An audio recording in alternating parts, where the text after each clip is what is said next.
आज मी बनवणार आहे एकदम सोप्या पद्धतीने सुकटची चटणी। तर त्यासाठी आधी मी मस्त अशी सुकट वास सुटेस्तवर भाजून घेतली आहे। नंतर मग एका बाउलमध्ये काढून ती 2 पाण्याने वॉश करून एका जाळीमध्ये काढून ठेवायची। आणि नंतर मग एका कढईमध्ये तेल टाकायचं। तेल गरम झाल्यानंतर जिरा आणि कांदा टाकून घ्यायचा।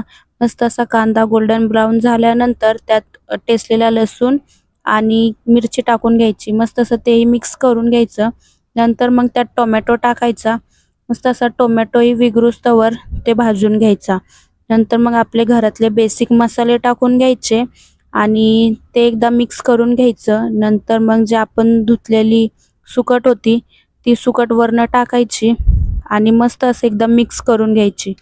मस्त असं मिक्स केल्यानंतर 5 मिनिटांसाठी त्याच्यावरती झाकण लावून ठेवायचं आणि अधूनमधून ती सुकट मस्त अशी हलवून घ्यायची।